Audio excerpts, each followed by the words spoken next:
Hi, good afternoon, everyone. This video is for class 11 subject. You know that EVS. Today we will discuss about the question answer. Today our part is the discussion session.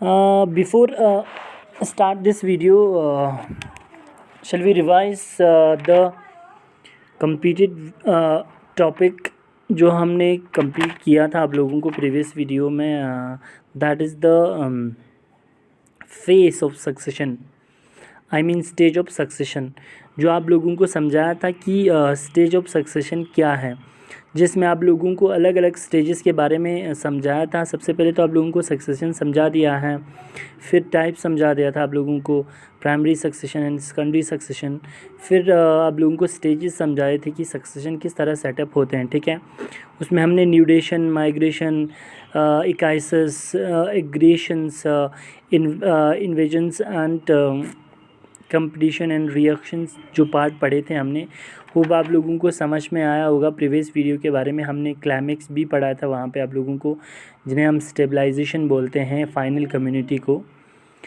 आज थोड़ा बहुत आप लोगों को discuss करेंगे question answer के बारे में। ठीक है, सो सबसे पहले आप लोगों को क्वेश्चन आंसर डिस्कस में आप लोगों को कि बायोटिक और एबायोटिक मीन बायोटा एंड बायोटाइप्स क्या होता है वो देखेंगे। ठीक है, जल्दी जल्दी हम ख़त्म करते जाएंगे, आप लोग देखते जाएं। बायोटा एक स्पेसिफिक रीजन जहाँ पे लिविंग ऑर्गेनिज्म यानी प्लांट और एनिमल्स, लिविंग ऑर्गेनिज्म जो प्लांट एंड एनिमल प्रेजेंट होते हैं उसे बायोटा कहते हैं। बायोटाइप एक स्मॉलेस्ट जोग्राफिकल रीजन है जो हमें एक यूनिफॉर्मिक कंडीशन ऑफ लाइफ एक ऑर्गेनिज्म का दिखाते हैं, उन्हें हम बायोटाइप्स कहते हैं। ठीक है, पॉलीफाइगोसिस एनिमल्स यानी वो एनिमल्स जो फीड अप करते हैं एक से ज़्यादा काइंड ऑफ ऑर्गेनिज्म को। If one prey population decrease the predator move towards another prey, अगर एक प्रे पॉपुलेशन के ख़त्म हो जाते तो वो जो प्रेडेटर वो दूसरे प्रे की ओर मूव हो जाते हैं। ठीक है, थर्मल स्ट्रेटिफिकेशन ऑफ लेक, ये जो डिस्क्राइब करने के लिए बोल रहा है आप लोगों को, ये कि the occurrence of different temperature in different horizontal layer of the water body is called thermal stratification, जो आप लोगों को हमने लेक्स में समझा के आया था। ठीक है, 3 टेम्परेचर स्ट्रेटा है वाटर बॉडी का, लेक, अपर स्ट्रेटम जिन्हें हम सोडियम रेडिएशन की वजह से जो बिल्कुल गर्म रहता है, फिर उसकी जो निचले वाले हिस्सा है वो थोड़ा कूल रहता है, ख़ासकर उन्हें हम एपिलिमोम कहते हैं। मिडल शॉर्ट स्ट्रेटम होते हैं, ठीक है, उन्हें हम मेटालिमोमन कहते हैं। मिडल पार्ट ऑफ मेटालिमोम को जो हम थर्मोक्लाइन कहते हैं। सडनली टेम्परेचर चेंज हो जाता है, ख़ासकर बेसल में जो 5 डिग्री स्ट्रेटम में होते हैं। ठीक है, वो होता था ख़ासकर हमारे थर्मल स्ट्रेटिफिकेशन में। इसके बाद आप लोगों को यहाँ पे हेटेरोट्रॉप और ऑटोट्रॉप्स के बारे में, उनका रोल क्या है एनर्जी फ्लो के अंदर, वो समझाया आप लोगों को। ठीक है, सो ऑटोट्रॉप्स एंड हेटेरोट्रॉप्स में आप लोगों को सबसे पहले ऑटोट्रॉप्स में जो दिया हुआ है आप लोगों को कि ये वो ऑर्गेनिज़म जो ख़ासकर अपना फूड मटेरियल प्रिपेयर करते हैं, इनके अंदर क्लोरोफिल कंटेन होते हैं और इन्हें प्रोड्यूसर्स कहा जाता है, यानी ऑटो खुद से जो बना लेते हैं। फॉर एग्जांपल बहुत सारे ग्रीन प्लांट या कुछ ऐसे बैक्टीरिया जिन्हें हम ऑटोट्रोपिक एनिमल्स कहा जाता है। सो हेटेरोट्रॉप्स में आप लोगों को पता है कि एक वो सारे ऑर्गेनिज़म जो अपना खाना खुद प्रिपेयर नहीं कर पाते हैं उन्हें हम हेटेरोट्रॉप्स बोलते हैं।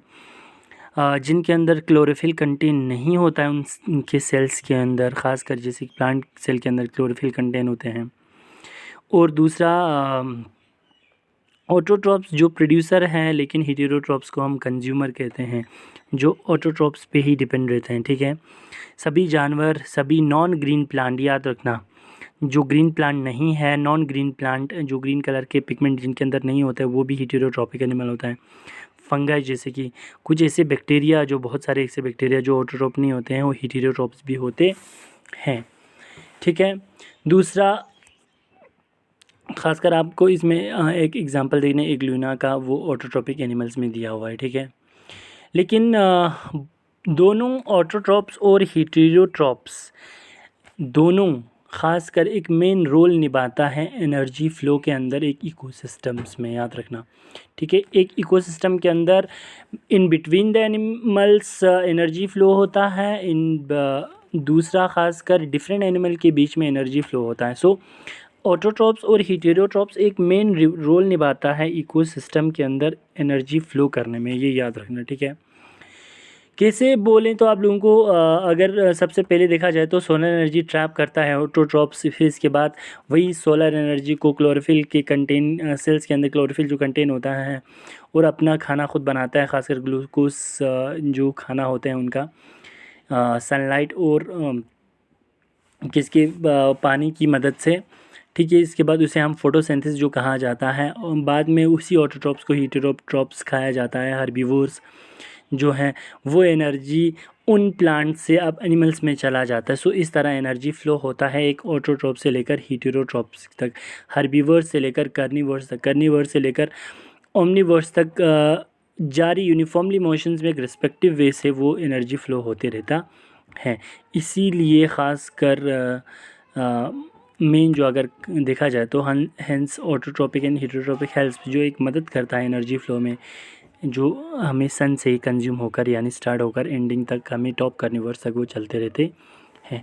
सो ये था हमारे पास आप लोगों को ऑटोट्रॉप्स एंड हेटेरोट्रॉप्स। आप लोगों को कार्निवर्स के बारे में, लेक्स के बारे में, पॉन्ड्स के बारे में दूसरे वीडियो में समझाएंगे, ठीक है। Thank you so much.